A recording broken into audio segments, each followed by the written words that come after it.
Great. Thank you for the introduction. Thank you for the organizers for inviting me. I'm very happy to be here. It's my first time in Stores. It seems so far like a very nice place, and I like the enthusiasm in this room. Great. So I hope everybody had a good summer school. And what I want to talk about, and I hope it dovetails fairly well with what Eran talked about and a bit with what Lori talked about in their courses. So I'm going to start off just fixing, well, first, section 1. I'm going to talk about questions.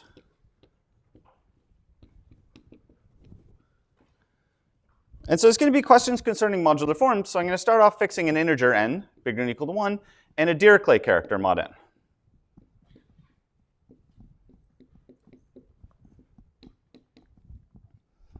And question 1 will be, let's say I take a new form. So it's of weight 2, level n, and with this Dirichlet character chi, a new form. So I think these were introduced in Eran's course. I want to ask, is there a congruence? And I'm going to explicate this in a second. To another new form, G, also of weight 2 and the same level, but a different Dirichlet character. But in particular, I care about what I'm going to call minimal chi prime minimal. So this is the first question, kind of vaguely stated for now, but I'll explain what I mean. So explication.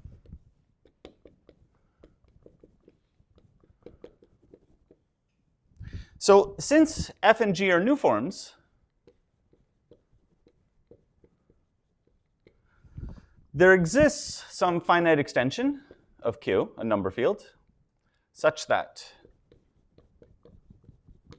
the Q series, as was discussed, for instance, in the last talk, in Amanda's talk, we have a Fourier expansion for both of these forms. Some Fourier coefficients, Q to the n, for f and for g.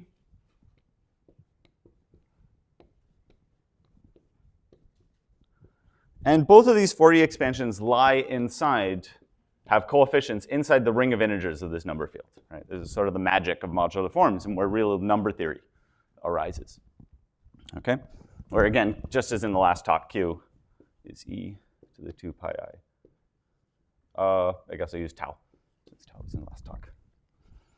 Okay, and so just now, and then at this point, you can just think of them as formal power series that have coefficients in this ring, right? So you can take a prime ideal of this ring and reduce these things modulo that prime ideal. So can have f congruent to g mod some prime inside OF. Just by reducing these coefficients, asking as an identity of formal power series. And what do I mean by this minimal? So this is what it means to be a congruence. It's just this power series that when you take these power series modulo this prime, they become the same power series. And chi prime minimal means its order is prime to the residue characteristic of this finite field. Okay, this is what I mean by minimal character. And so another way to think of this is the same thing as saying that our original character chi is the product of this chi prime times a character of p power order.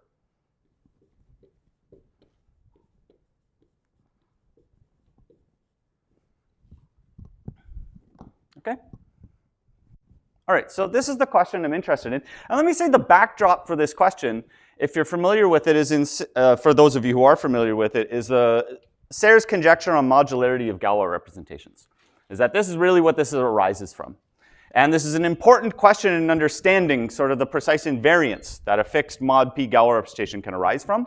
So these Galois representations are similar to the ones that we saw in the first talk, yesterday that are coming from elliptic curves, but they also can be associated to modular forms. And you might ask for some fixed Galois representation, what kind of weights, levels, Dirichlet characters do they arise from? And that's really where this question is coming from.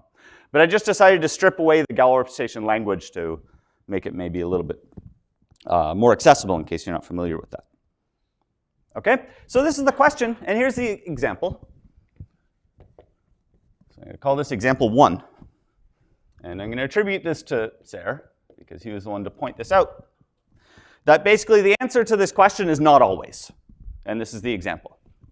So if you look at the space of weight 2 modular forms on the group gamma 113, so this is a set of matrices congruent to 1 star 0, 1 mod 13.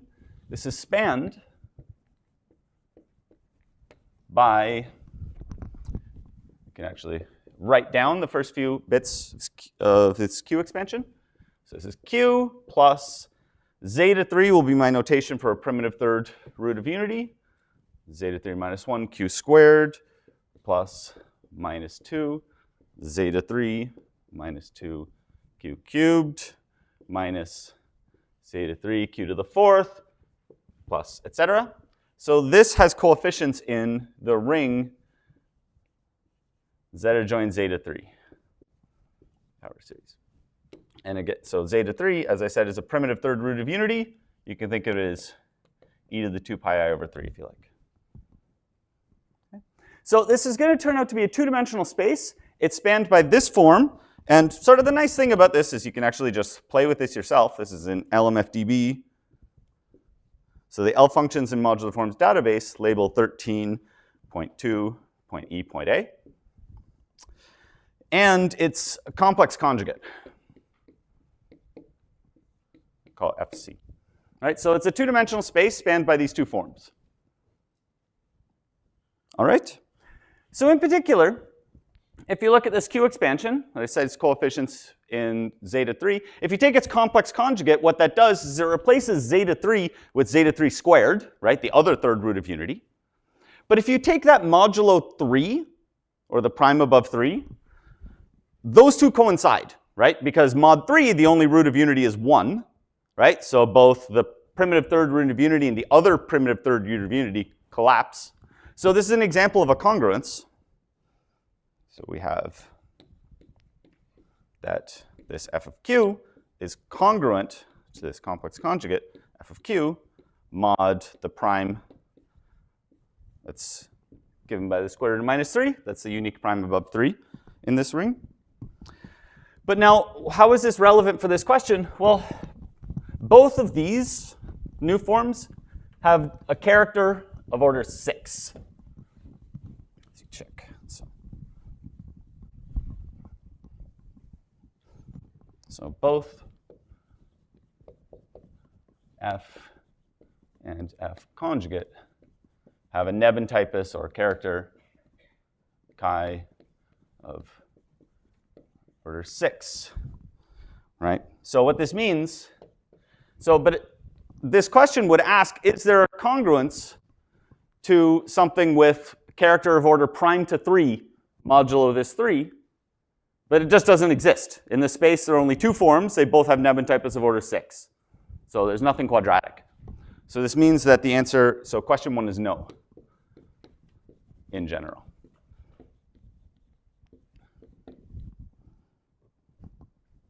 Okay. Are there any questions about this example?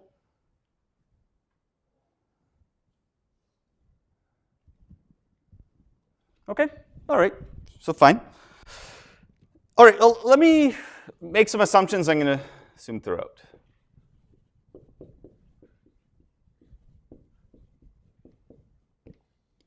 So I'm going to focus on odd primes in everything that follows.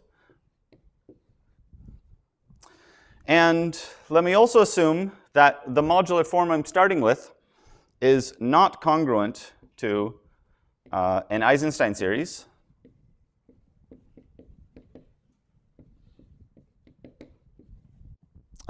Or a new form of smaller level.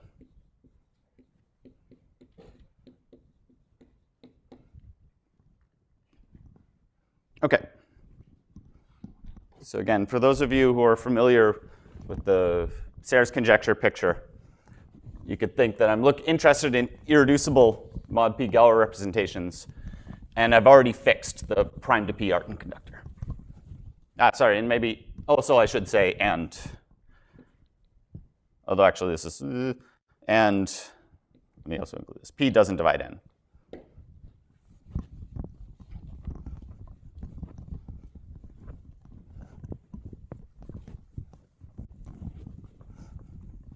Okay, so as I said, this answer to question 1 is no in general, but in fact, in some sense, it's almost always true. In a very precise sense, actually. So here's the theorem due to Carriel.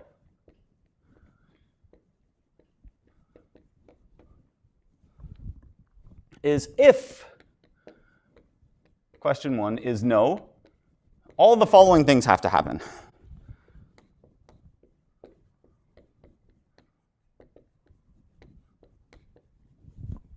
So first, p has to equal to 3.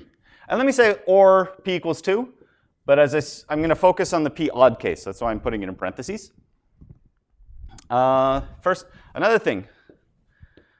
Every q dividing n is congruent to 1 mod 3. And lastly is the fundamental, an extra fundamental thing, is that the Fourier coefficient of our new form, AF, has to be 0 mod this big prime p, whichever prime we're considering in this original question, for all primes L congruent to 2 mod 3. And then respectively, this is, if you do the p equals 2 case, this is congruent to 1 mod 4. And this then is congruent to 3 mod 4. But as I said, I'm going to elide the p equals 2 case. OK, so it sort of happens rarely that the answer to question 1 is no. You really have to be in a very special situation. It's only for these two small primes. Moreover, the level has to be of a certain shape. Moreover, the modular form modulo p has to have this precise property. OK? And I'll say as an aside, so where does this come from, these two things? What this comes from is if, from the theory of modular forms, right, everything arises initially from an action of SL2Z on the upper half plane, right? That's the sort of primordial thing. Now, a fundamental thing is that this action is not free. There are points that have stabilizers. For instance, I has a stabilizer of order, in PSL2Z, it has a stabilizer of order 2, right? And the third root of unity has a stabilizer of order 3 in PSL2Z, okay? But in SL2Z, they're order 4 and 6, respectively. And those are the only points with stabilizers, right? And the stabilizers have order 2 and 3. And this obstruction is actually arising from those stabilizers in some appropriate way. And that's why it only happens for 2 or 3. This is more subtle, but you can show that it also happens only in this condition. Any questions about this theorem? Yes?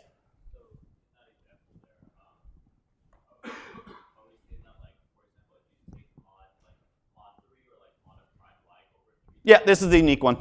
Yeah. Yep. Yep. Because this primitive third root of unity, mod 3, becomes 1. Right? So only third root of unity, so that becomes 0, et cetera. It's sort of, you can play with these examples and actually compute and see these things happen. Okay, any other questions? Okay. Now, because this happens so rarely, it seems like most people were pretty content with this answer and then they just left it. Okay? But I got curious. I thought, okay, wait. So what Carriel says is that there's an obstruction to finding a middle lift. He doesn't say that they always or never do. He just says that, well, if the answer is no, this happens. But so I got curious, so question 2. So, sorry, let me introduce, before I say question 2, I want to call these F. So call such F. The terminology is that these are badly dihedral.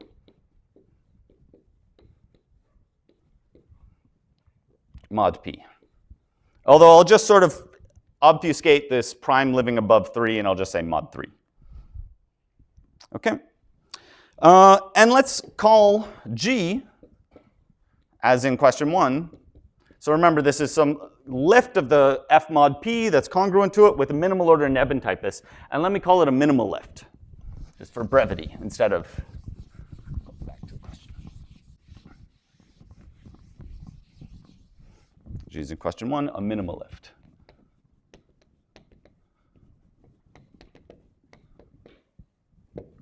And so question 2, do badly dihedral forms F sometimes or never have a minimal lift? Right? This is a basic question, right?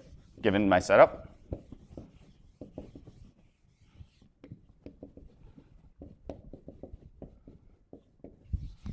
And as I said, people, I think, were pretty content to just kind of leave this, and I didn't find anything in the literature on this. Okay? But I was curious. So again, it's a nice sort of thing in that you learned in one of your courses, you can actually compute these things. You can really compute modular forms. You can use Magma or Sage or various things and try to find examples. So I set a team of undergraduate research students to say, like, can you just compute a bunch of these things and see if you find anything? Okay? And they did. I was pretty excited about this. So the example, I'm going to call this example 2. I'm going to refer to these 2 examples. So let me give credit to my undergrad research team a couple years ago. So Rhys Aaron, Catherine Fontaine, and Zach Horton. They showed that if you look at the form LMFDB label, DB 109.2.B.A. So this form, this is a weight 2 form, as I said, of level 109, right? That's what the 109 means, and it has a quadratic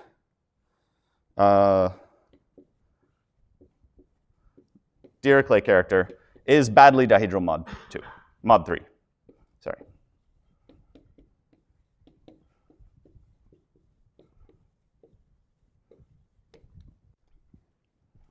Okay, so there's one that satisfies. But they had to go up to 109 to find one. Everything else before they didn't find anything.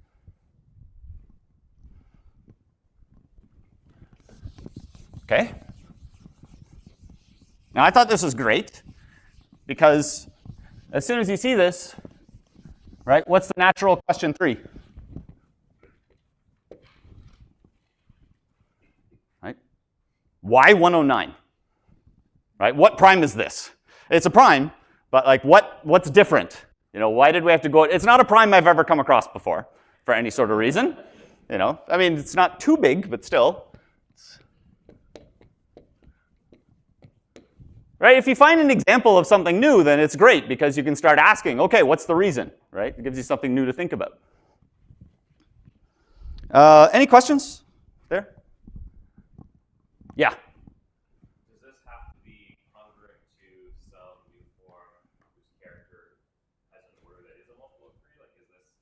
Good question.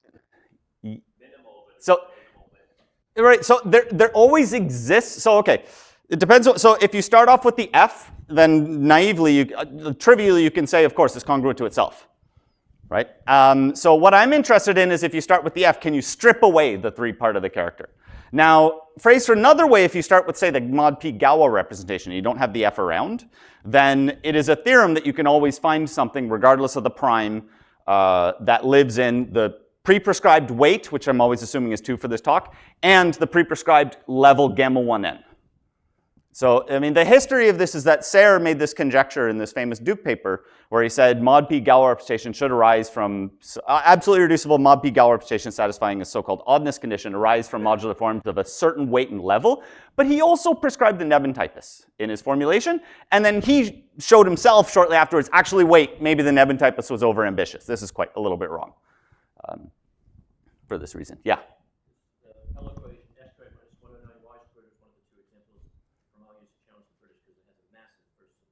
Oh, cool. That I didn't know. Okay, good. Okay. Okay, well, yeah, okay. Yeah, yeah. We'll come back to other reasons, which I'm not sure off the top of my head if it's related to the parallel equation. But okay. Yeah, any other questions or comments?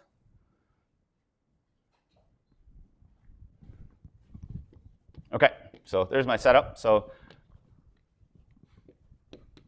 talk about answers. Of course, I've already answered the first two questions in some sense, but I want to answer question 3. All right, so assumptions as before.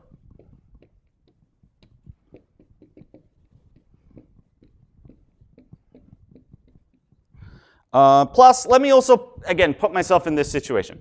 Plus, I'm going to assume P is 3, every prime Q dividing N is congruent to 1 mod 3. And my starting Newform F is badly dihedral. Mod 3. Just want to focus on this case. OK, so I told you here, thankfully I haven't erased it quite yet, right? Something that characterizes these badly dihedrals is this congruence condition on their Fourier coefficients for primes that are 2 mod 3. But in fact, we can also say, it's more complicated, but we can say what their Fourier coefficients are for primes that are 1 mod 3 as well.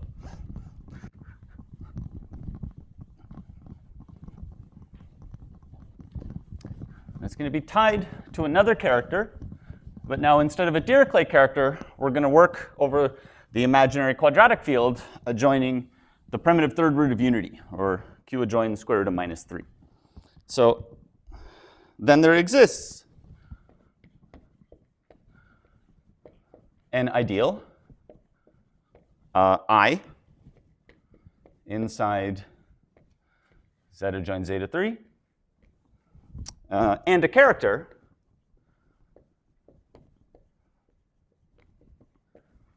C from Z adjoin zeta 3 mod I cross 2. This is going to be, so again, before I had some ambient ring of integers, OF mod P, or IOF and a prime P. So let me just call that field F from now on, little f. So this is a finite field of characteristic 3. So there exists a character such that for all primes, L not dividing N with L congruent to 1 mod 3, the L Fourier coefficient of this F mod P, i.e. its image inside this F, it looks like the character. I'll explain what I'm writing in a second. This character applied to lambda, I'll tell you what lambda is in a second, plus its conjugate. Or we can think of this as the character applied to lambda plus a conjugate character applied to lambda. Or what is lambda? Well, if this prime is 1 mod 3, what that means is in the field, or in this ring, it's going to factor as a product of 2 primes. Okay, so the primes that are congruent to 2 mod 3 stay prime in this ring, and the primes that are 1 mod 3 factor into product of 2 primes. Okay, and that's what this lambda and lambda conjugate are, these 2 primes, where L is equal to lambda conjugate primes in Z adjoin zeta 3. C, so I called it complex conjugation before, but right now I like to think of it as the non-trivial element in the Galois group, this degree 2 extension. And this C, upper C, just means C precomposed with this automorphism. Okay, so there always exists a character such that these Fourier coefficients modulo P have this structure. So the ones that are 2 mod 3 are always 0, and the ones that are 1 mod 3 are governed by this character. Okay? Any questions about that?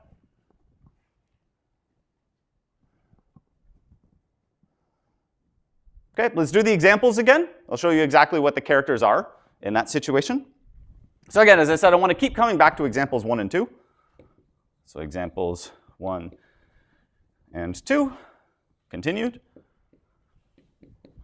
So in this situation, what you do is, so in both of those situations, our level n was prime.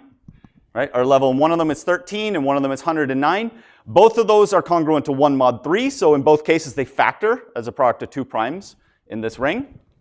So in each of those cases, so n is either 13 or 109. And what I'm going to do is I'm going to factor n as a product of primes. Call it q, curly q, q conjugate. It's primes in z adjoint zeta 3. Then the character that governs the congruence class, mod 3 for our forms,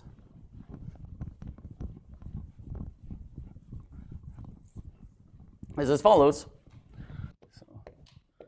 So use the character. If you take z joint zeta 3 mod one of the primes, so this is the same thing as, so this is, because this is a prime that's split, the residue field is the same as the prime over q, so you just get a copy of z mod nz. Now in one case, this is 13, the other case it's 109. So this is a group of order 12 in the first case, it's a group of order 108 in the other case. But in both situations, what you do is you just surject onto plus minus 1. Take the unique quadratic character. And in both those situations, that's the character you choose. Okay, and you can check. Again, this is a computational thing if you want. You can actually program this, right, in your favorite sort of, modular form programming language, and then check that these Fourier coefficients satisfy this congruence condition. Okay? All right, good. Okay, so back to generalities. So say we're in this situation. So now, something in one of your courses, in Laurie's course, right, she talked about generating abelian extensions of number fields. Now I'm just going to apply, the magic of class field theory here and say that associated to this character, you can generate abelian extensions of this number field, q adjoint zeta 3. But in particular, I'm going to look at the ratio of this character and its conjugate. It might seem like a strange thing to do, but it's actually the correct thing to do here. So by class field theory, I'll give you examples again in this case, so you see what's going on.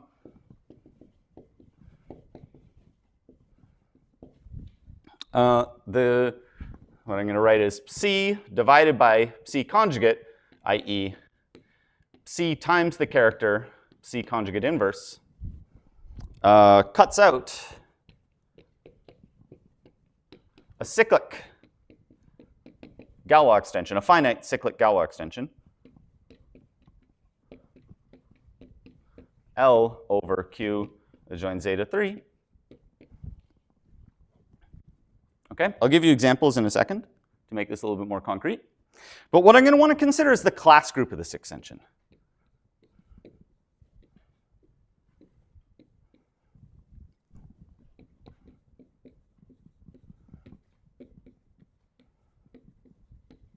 Okay, so I think this came up a little bit in your previous courses, but just to remind you, this looks like the group, well, not quite group, but let me just say non-zero ideals in the ring of integers of L mod the fractional ideals.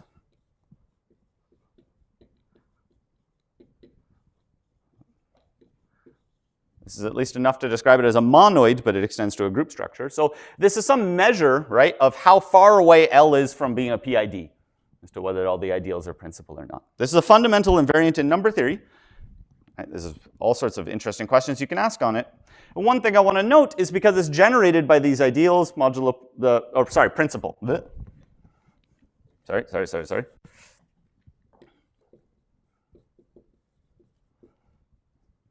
This has an action of the Galois group.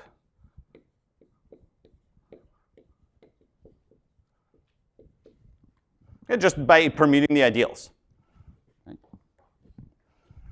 Okay, now inside of this, I'm going to want to consider a subspace. What I'm going to denote by CL, class group of L, in parentheses, this character C over C conjugate. And by this I mean this is going to be the isotypic piece. This is the subgroup on which gal L over Q acts by this character. Right? So it has to be, some part of order 3, has to form some mod 3 vector space, and I want to say the piece on which this character appears. It may exist and may not, like it might be 0. There might be no subgroup that has this property. Okay? Any questions about the setup before we do the examples? Yeah. Just to make sure, you really mean L over. Oh, sorry, no, I went over zeta 3. Thanks. Yeah. Thank you. Yeah, X.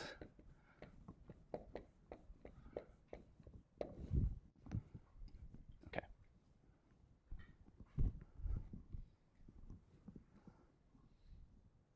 Okay, so let's do the examples. So just say examples continued in the same 2 cases. So let me do this in a table.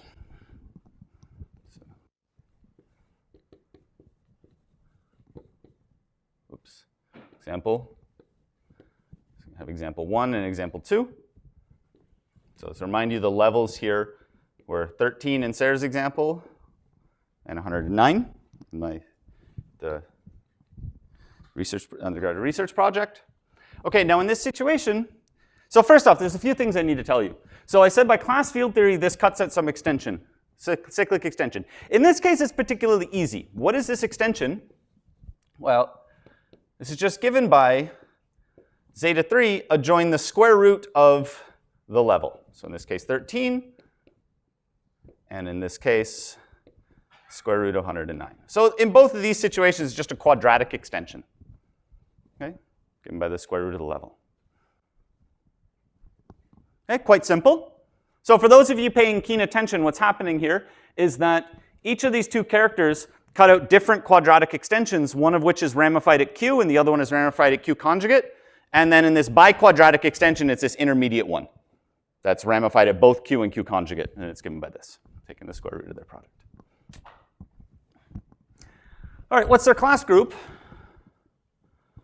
So far the examples look pretty parallel, pretty similar. So the class group of L in this situation is order 2. Class number is order 2, and this one has order 6 class group.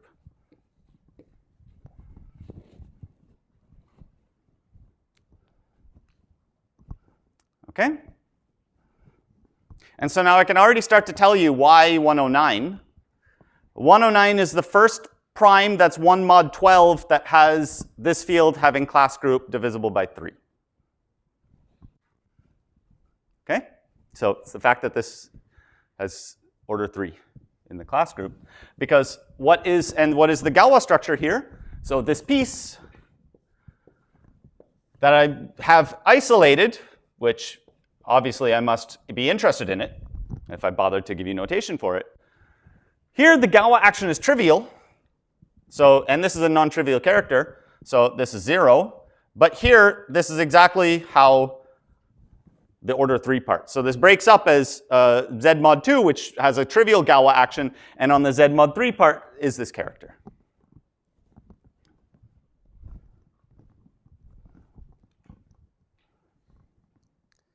Okay, are there any questions? Here, about this example?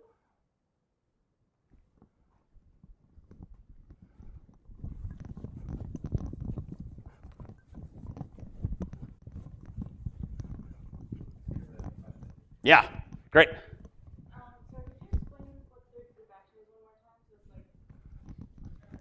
So Right, so you take all the non-zero ideals, right? And Galois acts on that because Galois acting on an ideal will give you an ideal, also in the ring, and it stabilizes the principal ideals. So in this quotient, it inherits a Galois action. Or were you asking about these examples? yeah, I guess could you go over the Yeah. So this has a trivial Galois action, is what I claim. The 2 torsion, it's easy to check. It has a trivial Galois action. And in this one, it breaks up into a copy of F2 and F3. And on the F2, the Galois action is trivial. But on the F3 action, this is exactly the character. I mean, so, right, so F3 cross is of order 2, and it acts by the character giving you this quadratic extension, like that quadratic character. Okay, so anytime when you're writing, sorry, I'm not sure the name. But Oh, this C over C conjugate here? yes. Yeah. That's representing C times conjugate. Yeah, the divided over is the way of writing inverse without putting extra. Yeah, exactly. Yeah, exactly. Yeah. Yeah, so I take the class group, and you look at the 3 part of it. And to be precise, you might need to extend scalars to F by taking a tensor with F. And then that, as a Galois module, you decompose it into whatever irreducible pieces you see. And I want to say, does this character appear in that decomposition? On the second one, you're breaking it up into F2. 3, yes. And I'm saying that not only is there an F3, but the F3 has this action. Galois acts by that character. Okay, and any other questions? Okay, so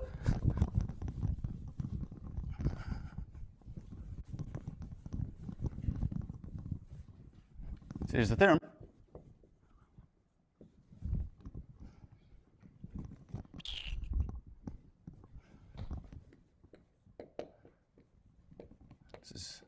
Oh, I should have said it at the very start of the talk. I wrote it, but I should have said it. Everything I'm doing is joint work in progress with Preston Wake. So with the assumptions as above,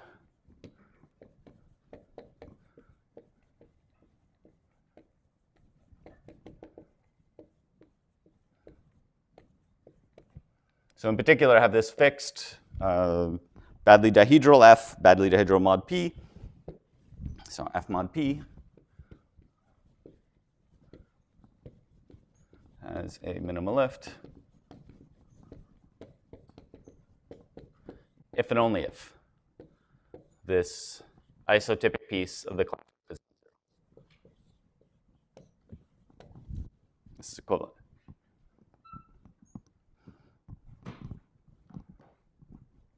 Okay, so it's not just this example. This is a general phenomenon.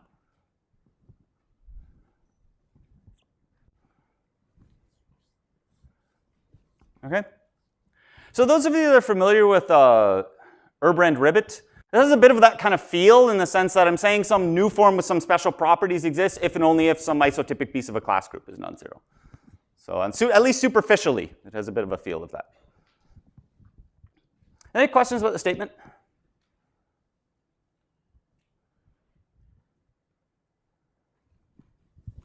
Okay, so in my remaining, I think I have 7 minutes left, according to my clock. I want to start sketching the proof.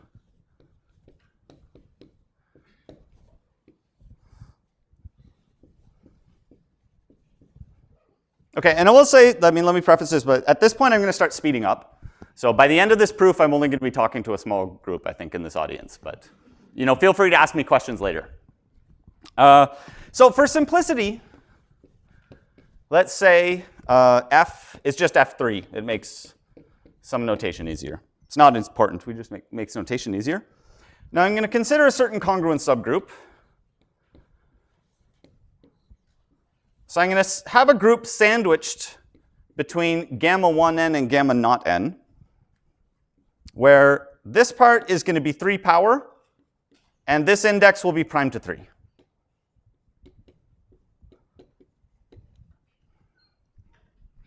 Okay?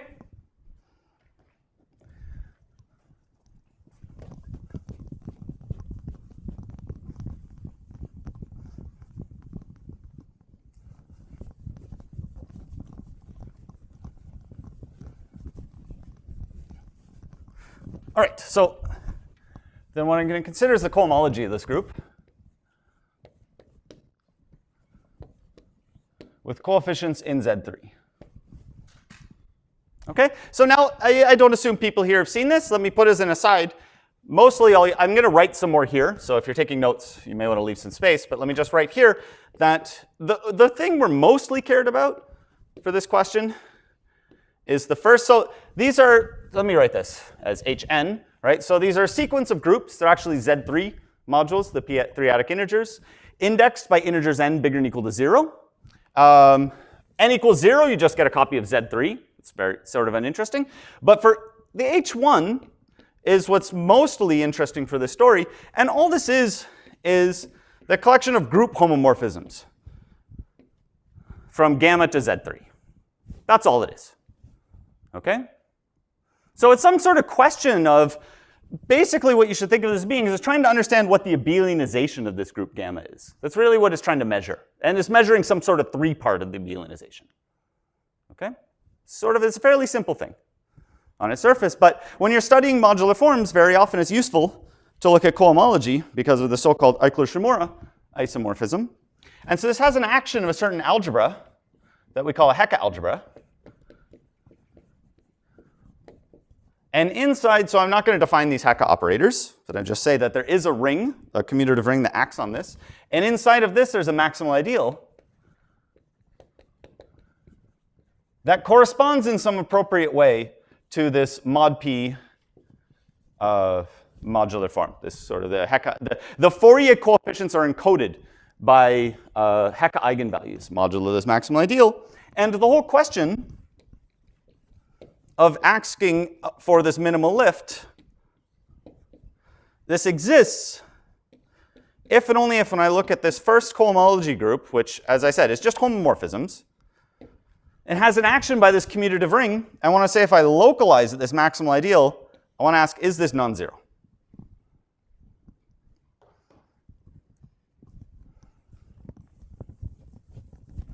Okay, it's all this, that's what, at the end of the day, this is what you're trying to understand. And this is also how Carayol attacks the problem when he's doing this. He goes in this language.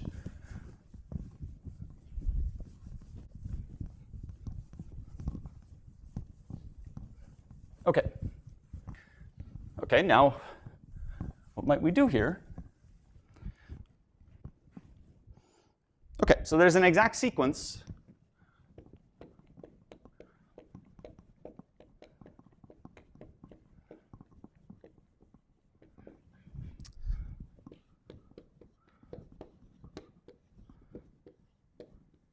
Now, as I said, this is just homomorphisms from gamma to Z3. But the 3 adic integers, they surject down onto the finite field with 3 elements, right? That's sort of the residue field of that. So if you take a homomorphism to Z3, you can then compose it to map mod 3. And so you get a map here, H1 gamma of F3. Okay, just by doing this. Post-compose taking modulo 3. But now the whole reason, in some sense, why we consider cohomology and why it's helpful is that we can try to understand this co-kernel. Because this continues, you have an exact going to what's called the H2, which is more complicated to describe, and I won't do it. All right? If you know it, you know it. But there's some other group that measures the co-kernel of this map. And this is part of the utility of the cohomology, is that we want to know sort of, so this thing, basically our assumptions tell us that this thing is non-zero. Okay? So if we could say that this was surjective, we would be done. Because that would tell us this is non-zero. Right? But the problem is, it's not in general surjective, because it has a co-kernel that maps here. Right? And so understanding this sometimes will give you the key towards understanding sort of whether this lifts or not. And now for those of you who are familiar with Ken Brown's book on group cohomology, if you look at the very last theorem in the book, this tells you that this is isomorphic to a direct sum over P groups,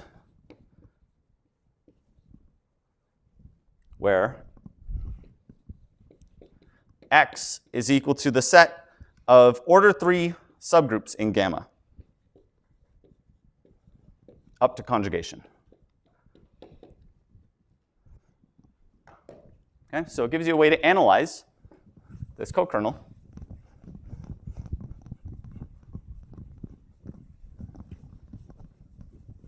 Okay, and so then what do we prove?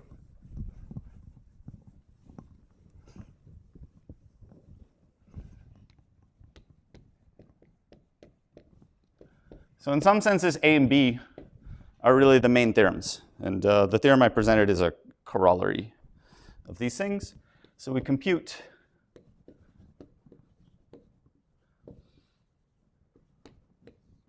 this cohomology in all degrees bigger than or equal to 2, and it just looks like a copy of F3 squared. N bigger than or equal to 2 is even. 0 if n bigger than or equal to 2 is odd, i.e. bigger than or equal to 3 is odd. And we prove that the first homology is free of rank 2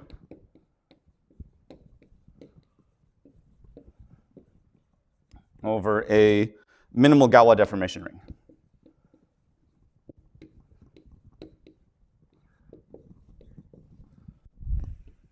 So this is a sort of R equals T theorem that we'll hear more about in Kathy's talk later today. Okay, so then you can put these two things together to conclude our result as follows.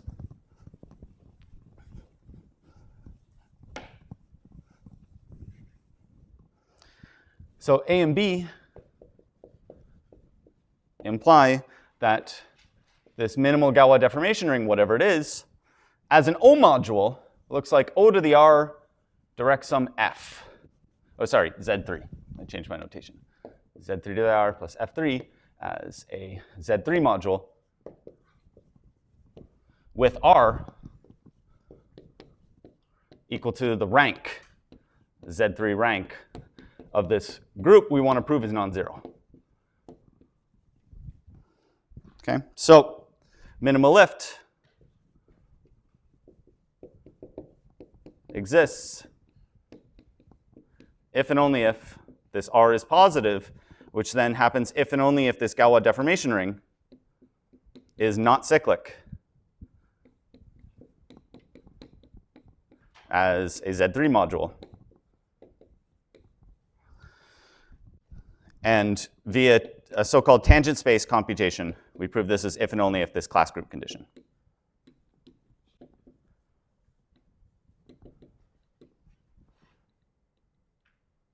And that's a sketch. Okay, and this is where I'll end. Thank you.